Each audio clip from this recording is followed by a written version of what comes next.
సంగారెడ్డి జిల్లా పటాన్చెరు నియోజకవర్గం రామచంద్రాపురం పరిధిలోని తెల్లాపూర్ డివిజన్ ఉస్మాన్ నగర్లో గాలిపోచమ్మ అమ్మవారి పలహారం బండి ఊరేగింపు వేడుకలు ఆదివారం భక్తి శ్రద్ధల నడుమ వైభవంగా జరిగాయి.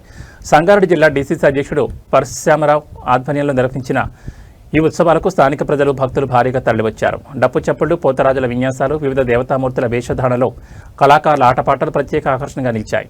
భక్తులు గాలిపోచమ్మ అమ్మవారికి ప్రత్యేక పూజలు నిర్వహించి మొక్కులు చెల్లించుకున్నారు. సుమారు 70 ఏళ్ల క్రితం గ్రామ పెద్దలు చెట్టు కింద అమ్మవారిని ప్రతిష్ఠించారని, అప్పటి నుంచి గాలిపోచమ్మ ఉస్మాన్ నగర్ గ్రామస్తులు విలవేల్పుగా కొలువుతీరారని పరశురామరావు తెలిపారు.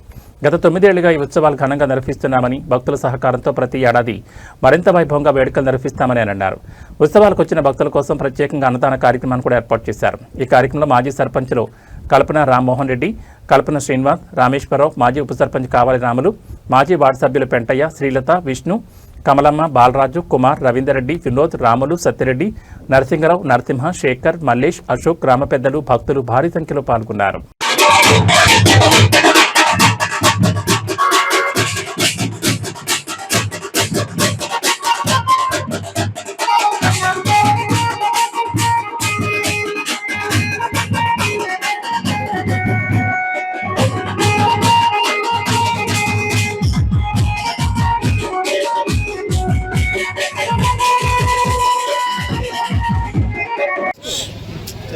ఉస్మానార్ గ్రామంలో అంగరంగ వైభవంగా మరి గాలిపోచమ్మ బోనాలు చాలా చక్కగా జరుపుకోవడం జరిగింది.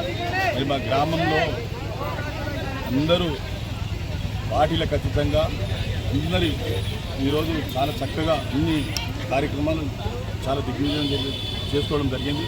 మరి ఈరోజు రాష్ట్రము సుభిక్షంగా ఉండాలి, రాష్ట్రంతో పాటు దేశం సుభిక్షంగా ఉండాలి, అదేవిధంగా మా గ్రామం కూడా సుభిక్షంగా ఉండాలి, అందరూ బాగుండాలి, అందరిలో మనం ఉండాలని మరి అమ్మవారిని తలుచుకోవడం జరిగింది. మరి ఇలాంటి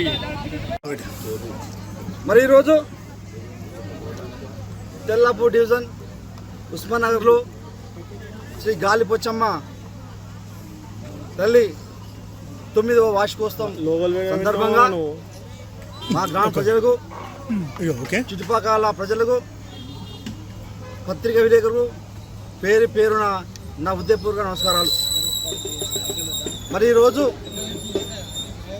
గాలిపోచమ్మ అంటేనే మా ఉస్మాన్ నగర్లో ఒక పూర్ణకంలాగా వస్తుంది. ఇలా ప్రతి ఇంటి నుండి స్వచ్ఛందంగా తరలి వచ్చి గత 9 సంవత్సరాలుగా మరి ఇక్కడ అంగరంగ వైభవంగా, అప్పుడు చెట్లు బిల్డింగ్ లేకుండే గాలిలో ఉండే అమ్మవారు చెట్ల మధ్యన కింద 70 సంవత్సరాల క్రితం మా పూర్వ పెద్దలు ఒక చెట్టు కింద అమ్మవారి నిలిపిరు.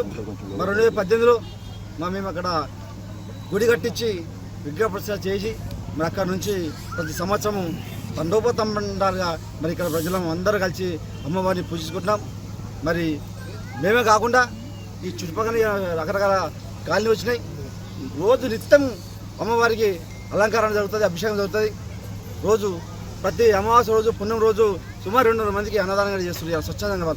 వాళ్ళు ఎలాంటి దానికి నిధులు లేవు. వాళ్ళు స్వచ్ఛందంగా మహిళా గ్రూపులు ఏర్పాటు చేసుకొని అందరూ తలా ఒక వస్తువు, రైస్, బియ్యం కానీ, రైస్, అన్నం కానివ్వండి, కర్రీ కానీ, పప్పు కానీ